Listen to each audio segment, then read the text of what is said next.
Thinking Bridge Times 2024년 8월 3일자를 진행하도록 하겠습니다. 구독, 좋아요 부탁드리고 1.5 배속을 보시기 바라요.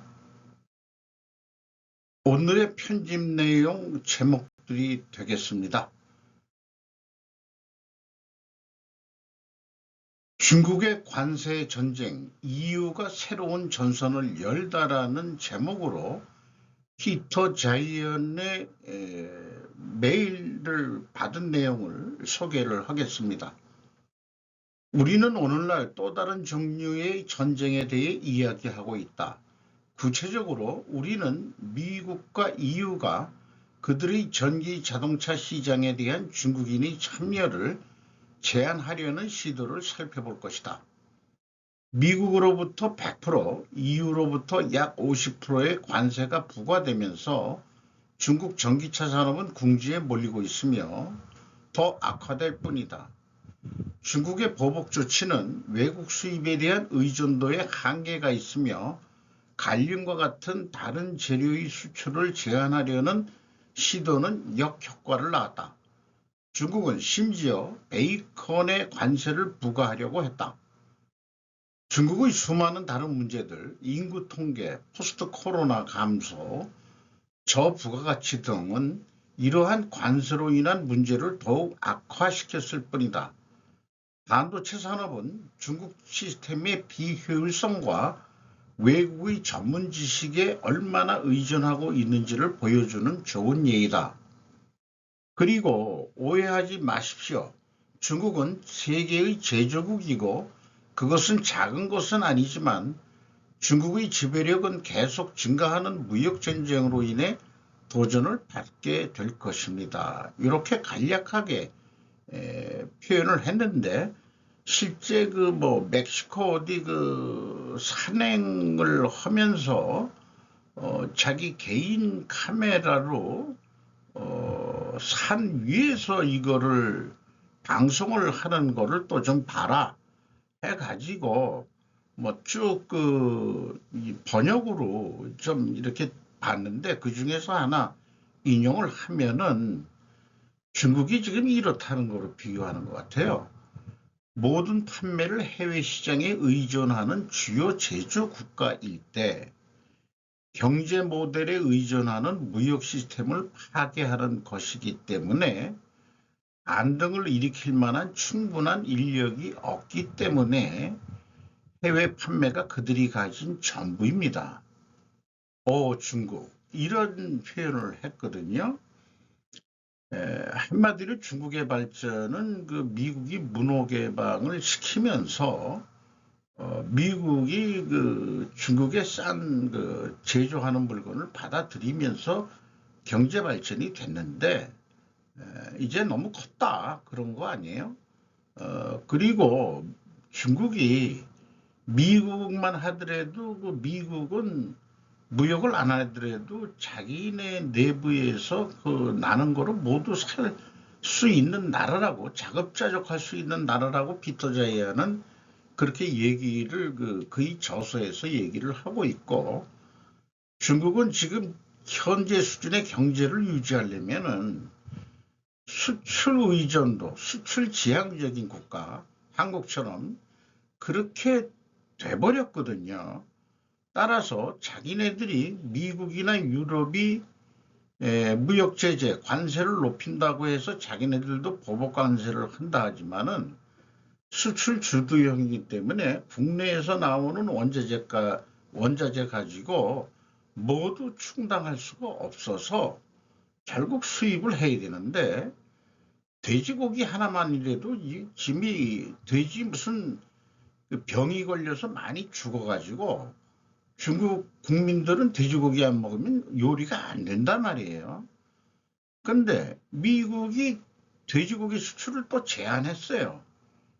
그러다 보니까 다른 나라, 유럽에서 또 수입을 하게 되고 이렇게 되는데 자동차 수출이 지금 관세로 막히고 하니까 지금 아주 중국이 어떻게 보면은 죽을 지경이다.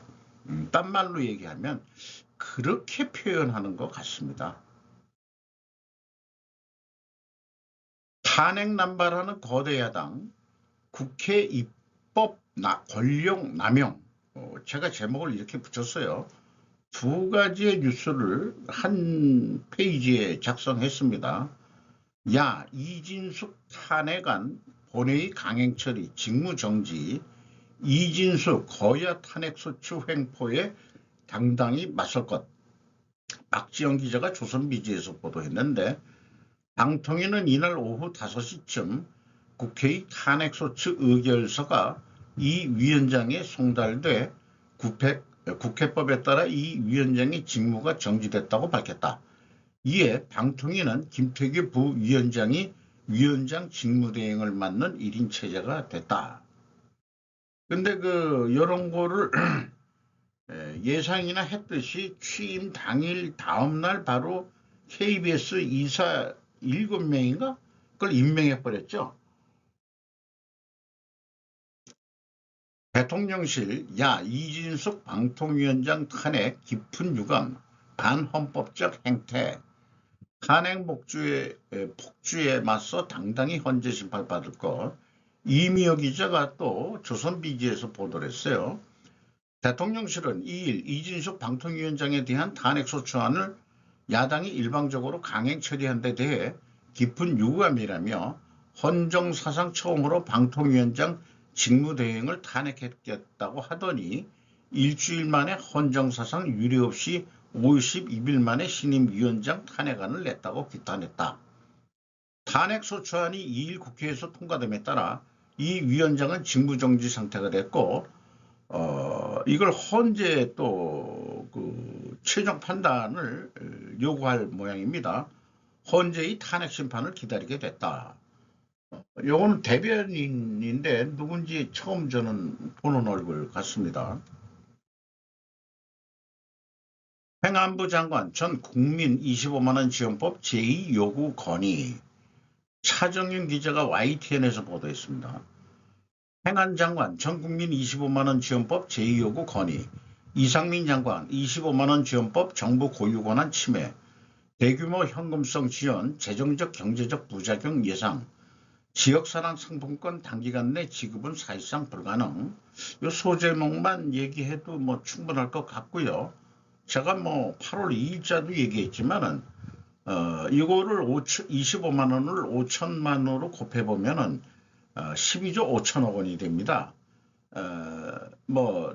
최하위 소득층은 35만 원까지라면은 한 뉴스 언론에서 얘기해도 약 13조 원이 들어갈 것 같은데 이상의 혈세를 날리는 전국민 거지근성 촉진법이라고 저는 완전 표현을 하고 싶습니다. 나랏빛 13조로 전국민 지원금 25만 원, 경제학자들 병원, 학원만 수해, 겨우 잡힌 물가 다시 튈 것. 윤희인 기자가 조선비지에서 보도했습니다. 경제학자 한 목소리로 취약계층 선별 지원이 효과적. 소비, 자영업 매장 아닌 병원, 학원 집중 지적도. 물가 튀면 고금리 지속, 서민 가구의 더 부담. 지역사랑 상품권 현금으로 주지 않고 지역사랑 상품권으로 준다 그러면은 나중에 글쎄 완전 제로까지 다 쓸려는지 몰라도 제가 미리 표현한 거로는 이 상품권이고 뭐고 그런 걸 취급하려면은 어떤 전문 회사가 있어야 된단 말이죠. 정산하고 뭐하고 그런 도에 공짜로 해줄 리는 없죠. 자본주의 국가니까. 그러니까 수수료를 일부 먹을 거다. 이게 상품권으로 하게 되면은 그러면 그 수수료가 어디로 나중에 돈이 들어가겠냐? 먹은 거 내놔. 이재명이한테 가는 거 아니냐? 저는 이제 그렇게 생각하는 거죠. 그러니까 대통령 되기 위해서 그냥 악을 쓰는 거죠. 아주 머리라는 좋은 머리를 다 돌리고 있는 거거든요. 그렇게 저는 생각합니다. 김 위원장은 나만이 수해 소식을 조작했다고 비난. 코리아 타임즈에서 연합뉴스를 인용해서 보도를 했습니다. 북한의 지도자 김정은이 남한의 최근 홍수 피해 규모를 날조하는 것에 대해 비난했다고 국영 언론이 토요일 보도했다. 날카로운 어제의 메시지에서 김 대통령이 AI가 이거 좀 혼선을 내고 있네요. 김 위원장은 한국을 변할 수 없는 적이라고 불렀지만 홍수 피해에 대한 한국의 최근 인도적 지원 제안에 대한 아무런 반응을 보이지 않았다. 북한의 국경 도시인 신의주와 평안북도 의주군이 최근 폭우로 인해 소멸되었다. 한국 언론은 사망하거나 실종된 사람의 수가 약 1000명을 넘을 수 있다고 보도. 조선중앙통신에 따르면 김 위원장은 한국이 북한의 이미지를 실추시키려는 악의의 목적을 가지고 있으며 그의 나라에 대해 비상선전전을 벌이고 있다고 비난. 적은 바꿀 수 없는 적입니다. 그의 메시지는 김 위원장이 금요일 구조작전에 참여하는 헬리콥터 부대를 방문하여 그들의 기여를 격려하면서 나왔다. 굉장히 이제 우리는 한민족 이런 얘기 이제 없고 돌이킬 수 없는 적대국 주적이다.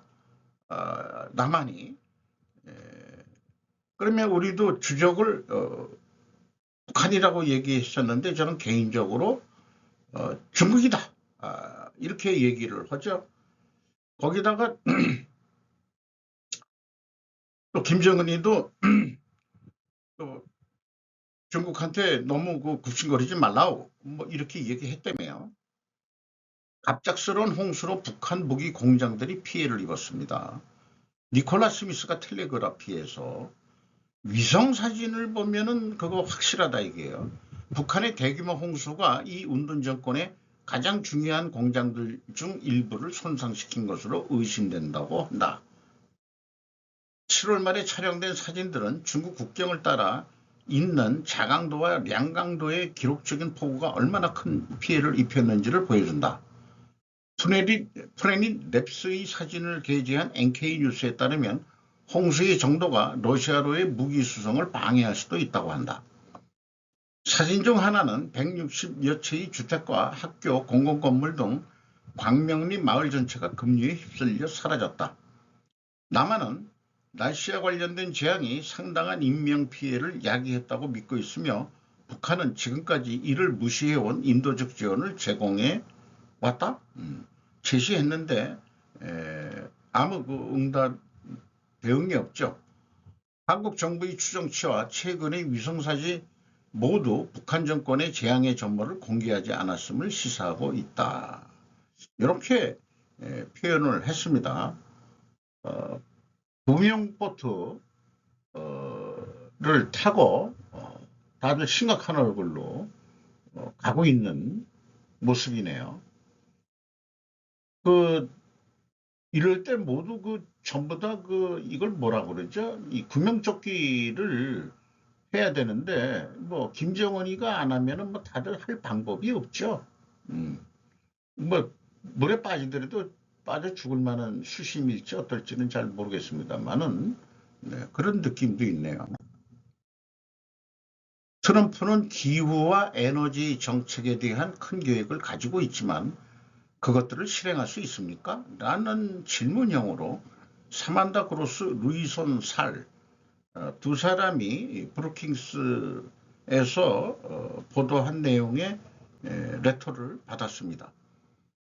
도널드 트럼프는 선거운동에서 화석 연료에 대한 강력한 강조, 광범위한 규제 철회, 재생에너지 정책 축소 등을 특징으로 하는 미국 에너지 정책의 중대한 변화를 지지한다는 점을 분명히 했다. 그는 기후변화에 관한 파리 협정에서 미국을 빼고 석유와 가스 시추에 대한 규제를 제거함으로써 에너지 비용을 줄이고 에너지 지배력을 달성하여 미국 산업의 경쟁력을 높이기 위해 이러한 변화를 필요로 한다고 정당화하고 있다. 트럼프 미국 화석연료 산업 강력 지지. 트럼프 대부분 청정에너지 정책 반대. 트럼프는 규제와 국제협약을 에너지 생산을 방해하고 인플레이션을 유발하는 것으로 보고 있다. 맞는 얘기인데 브룩킹스가 약간 진보적인 연구소가 돼가지고 바이든 시대의 기후 및 에너지법은 그대로 유지될 가능성이 높다. 제2의 트럼프 행정부가 제1의 행정부보다 규제를 바꾸는데 더 효과적일 수도 있다. 뭐 그래도 긍정적인 표현을 했네요. 이거는 뭐 그 일기 트럼프 대통령 때 뭐 발표하는 사진을 했습니다. 최근 사진이 아니고. 그리고 브루킹스에서 그 가브리엘 알 산체스라는 또 연구원이 바이든의 대법원 개혁 발표가 민주당에 힘을 실어줄 수 있을까요? 이 사람들은 주로 이제 그 의문형으로 이 자기네들 그 연구 보도 자료를 내고 있네요. 바이든은 대법원의 주요 개혁을 추진한 첫 현직 대통령이다. 바이든 대통령은 18년 임기 제한을 추진해 대법원을 대폭 개혁하겠다는 야심찬 제안을 공개했는데 이는 현재 종신 임명에서 크게 벗어난다는 것이다. 대통령은 또한 집행 메커니즘을 포함하는 법원 윤리 강령과 이달 초 대통령이 재임 중 취한 조치에 대한 면책 특권을 제공하는 헌법 개정안에 대한 지지를 표명했다. 그러니까 대법원 판사의 임기가 종신제였는데 그걸 18년으로 줄이겠다. 뭐 그 안에 그러니까 이제 정권이 바뀌어도 대법원을 보호하기 위해서 그렇게 했던 건데 18년 그럼 나중에 또 그렇게 되면 또 9년 이렇게 되나요? 어떻게 될까 모르겠네. 그런데 거기다가 하나 더 붙여서 대통령 재임 중 취한 조치는 모두 면책특권이다. 그럼 트럼프도 면책특권 다 줘야 되겠네. 자기도 지금 대통령 물러나니까 지금 물러나는 시점에 이런 거를 했다는 게 아주 그또 의미가 있는 것 같습니다. 바이든 행정부의 행동의 일환인 개혁안 중 하나인 대법관 임기 제한 도입 47% 강력 지지에 대해서도 유권자 전체에서 강력한 지지 74%가 나오고 있다. 종합적으로 볼 때 대부분의 유권자들은 이 항목들에 대한 조치를 취하겠다는 대통령의 목표를 수용할 것이 분명하다. 전국적인 조사 자료에 따르면 스코터스 대법원에 대한 전반적인 지지율은 시간이 지나면서 상당히 감소하여 사상 최저치에 도달했으며 대법원의 정당성에 대한 우려를 불러일으켰다. 그래서 대법원 판사도 임기제로 해야 된다. 뭐 이런 얘기 아니겠는가? 그렇게 생각을 하는데 바이든 대통령이 이 대통령 말기에 이런 거를 제안했다는 게 이제 의미가 좀 있다. 이렇게 좀 보게 됐네요.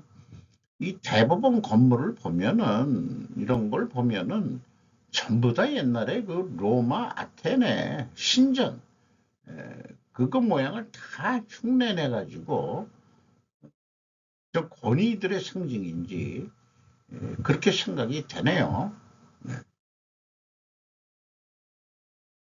K컬처 2024년 파리올림픽 진출 권미호 기자가 코리아 타임즈에서 했는데 뭐 이게 외국인 모델들이 한복을 입고 머리에는 또 무슨 뭐 기생 이런 거 올리면 기생이라고 그러는데 참 그 문화를 이렇게 하면 난 안 될 것 같은데 머리에 이렇게 올리고 그러면 이 기생들이나 하는 짓이지 좀 그렇게 생각합니다. 목요일 파리 메종드라 칭이에 위치한 코리아 하우스 정원에서 열린 패션쇼에서 모델들이 한복 즉 전통의 한국의 전통 의상을 선보이고 있다. 그리고 또한 멕시코의 체조 선수 알렉스 모레노는 화요일 올림픽 플레이오프 루틴에 K-팝 그룹의 노래를 사용하는 것을 인정한 스트레이 키즈의 멤버 현진의 발언을 반응합니다. 이탈리아 선수 엘리오 이오리오의 등 문신은 방탄소년단의 러브 유어셀프 앨범의 로고와 러브 유어셀프의 한글 글자를 보여줍니다. 여기 등에 그 체조 선수 등에 당신 자신을 사랑하라. 이렇게 문신을 또 얘네들은 또 그렇게 BTS가 좋은 모양이네요.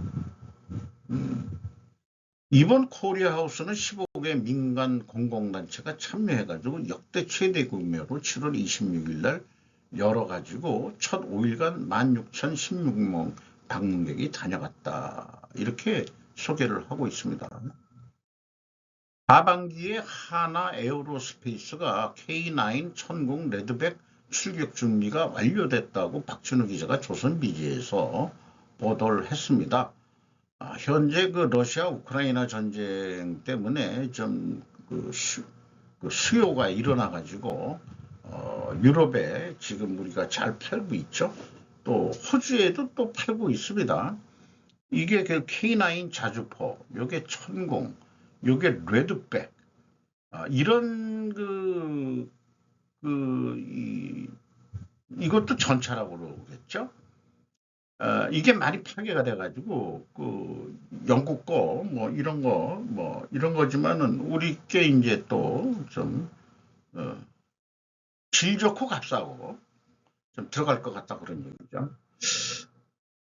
일본에서 또 지금 무슨 경제 범죄 같은 게 벌어졌네요. 영업 중시 상위 하달의 기업 문화를 쇄신으로 손보 재팬과 손포의 양쪽 톱에 듣는다. 경객? 백경이라고 그랬는데 경객. 인지 모르겠네요. 뭐 경제에 관련된 뭐겠죠. 지지통신 경제부 답게하라 신 중고차 판매에 구빅모터, 구빅모터. 지금은 이름을 바꾼 모양이에요. 그러면요. 자동차 보험금을 부정 청구한 문제로 금년 1월에 금융청으로부터 업무 개선 명령의 행정처분을 받은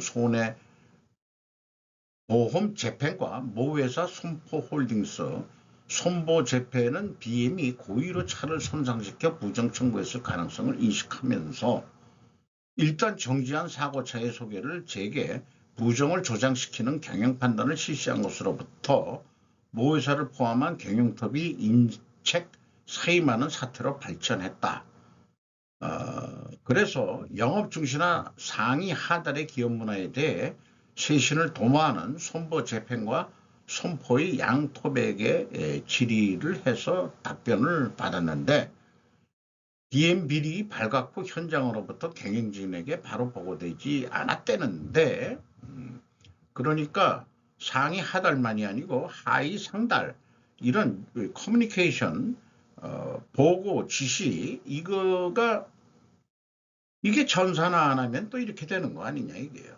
그러니까 종이로 하다 보니까 얘네들이 그렇게도 느껴져요. 손보 재팬이 BM 비리를 파악한 뒤 모회사 손포의 보고로가 또 늦어졌다.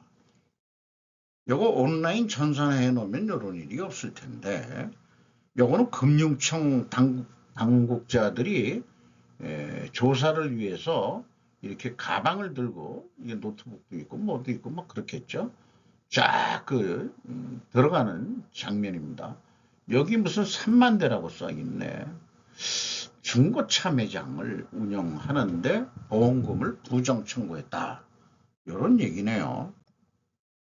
우크라이나, 러시아와의 전쟁을 위해 또 다른 터키, 투르키의 코르벳 추가. AP 2024년 8월 3일 자 보도입니다. 요게 진술되는 모양인데 하나 배 크기는 크진 않지만은 구축함 정도 크기라고 뭐 얘기를 하는 것 같아요. 우크라이나가 터키에서 제작한 두 번째 해군 초계함을 인도받았다고 금요일 관리들이 밝혔으나 러시아와의 전쟁에서 군함이 어떻게 사용될지 구체적으로 밝히지는 않았다. 우크라이나 대통령실은 튀르키예를 방문한 올레나 젤렌스키의 여사가 아다급 코르벳 진수식에 참석했다고 홈페이지를 통해 밝혔다. 전통적으로 진수식에는 영부인들이 참석하는 것 같습니다. 외국도 그렇고 우리나라 그렇고 배라는 의미, 뭔가 출산한다는 그런 개념일까? 그런 생각을 해보게 되네요. 땅에서 바다로 이제 출산을 시키는 거네요. 그래서 여성 영부인들이 가가지고 테이프를 끊는 것 같습니다. 우크라이나가 이미 보유한 코르벳은 현재 해상 시험 중이다. 터키 아다급 선박은 일반적으로 비행기 다른 선박 및 잠수함을 타격할 수 있다. 그러니까 전투함이란 얘기네요. 흑해와 소규모 아조프의 해안선이 있었던 우크라이나는 2022년 2월 러시아의 전면 침공 단행 시 아주 소규모 해군이 있었다. 그래서 치명적인 무인 해상 드론, 자살 드론 정도 수준을 개발해가지고 모스크바의 흑해 함대를 그 활동을 제한을 시킨 이런 뉴스들이 나왔죠. 무인 해상 드론을 개발했다. 그 대신 이런 것도 있네요. 자, 전후 일본을 따르게 하기 위해 미국이 사용한 최강의 무기. 왜 일본은 미국군의 기지가 되었는가? 야베 코우치 현대 비즈니스에서 했는데 지속적으로 일본은 지금 뭐 70 몇 년이 지났지만은 자기네들 그 우익 세력들은 일본에서의 우익 세력들은 우리 일본이 미국의 속국 아니냐. 미국이 한국보다 그 2배 이상 가까이 많은 미군 기지도 더 많고 그렇게 하면서 우리가 실질적으로 속국 지배받는 거 아니냐. 이런 거에 대해서 계속 이 언론에 지금 노출시키고 있는 것 같아요. 일본에는 국민은 물론이고 총리나 관료조차 잘 모르는 숨겨진 규칙이 존재해 사회 전체 구조를 왜곡하고 있다. 실은 미군과 일본의 엘리트 관료 사이에서 직접 맺어진 점령기 이래의 군사상의 미략을 기원으로 하고 있다. 근데 그게 사실은 뭐 자존심은 약간 상했는지 몰라지만은 국익적인 면으로는 일본이 결코 손해는 아니지 않나 저는 그렇게 생각하는데 말이에요. 미국이 가진 최대의 무기, 미국의 공문서를 읽으면서 항상 느끼는 것은 전후 세계의 역사는 법적 지배의 역사다. 뭐 옛날에도 뭐 조약하고 그러는 거 보면은 뭐 법적 지배도 옛날부터 하긴 했었죠. 자관, 미국이 일본을 그 24시간 동안 총을 겨누고 지배할 수는 없지 않느냐. 그러나 국제법, 조약, 국내법까지 연관되게 해가지고 법체제로 묶어두면은 자신들은 아무것도 하지 않아도 그 나라의 경찰이나 검찰이 형편이 나쁜 인간을 마음대로 체포해 주므로 미국은 코스트 제로로 다을 지배할 수 있다. 그리고 그 지배하는 그 법적 구조를 유엔 헌장의 43조와 106조를 사용했는데 메가더 장군이 그런 머리가 있었던 건 아니고 어쨌든 그 포츠담 선언의 그 원천을 두고 있는데 일본이 항복하면서 받아들인 13개조의 선언을 법적 근거로 삼고 날마다 온갖명령을 내렸던 것인데 여기에 이제 가장 중요했던 게 한국전쟁 발발이라는 세계사적인 대사건을 계기로 델레스가 재빨리 생각하고 메가더에게 가르쳐준 기본 방침이 미 군용기지의 문제를 유엔 헌장의 43조와 106조를 사용하여 클리어한다. 6월 30일 메모. 델러스가 이용한 법적 속임수라고 그랬는데 그 해석의 문제겠죠. 힘이 있는 자의 해석이 뭐 오는 거 아니냐. 43조라는 것은 그 목적이 끝날 때까지 그 유엔군이 그 주둔할 수 있다는 거고 106조라는 것은 그 안보리 5개국 그 나라들은 그 유엔을 대신해서 주둔할 수 있다. 뭐 이거를 이게 짬뽕을 시켜가지고 지금 하고 있다는 그런 거를 속임수라고 얘기하는 거죠. 그런 것 같습니다. 어쨌든 우리나라는 그 뭐에 기준을 하고 있나요? 그 한미 방위 조약에 의해서 하고 있겠죠. 이승만 대통령이 그 미국하고 그거에 의해서 주둔하고 있다고 봐야 되겠죠. 네. 요건 그냥 그 사족 같은 거지만은 남양유 뭐 모나 리스크는 계속해서 나오는 것 같습니다. 남양유 회사 자체가 고소인이고 피고소인은 그 홍보식이 그 회장 및 외 3인, 혐의 발생 금액은 201억 원, 이렇게 되어 있습니다.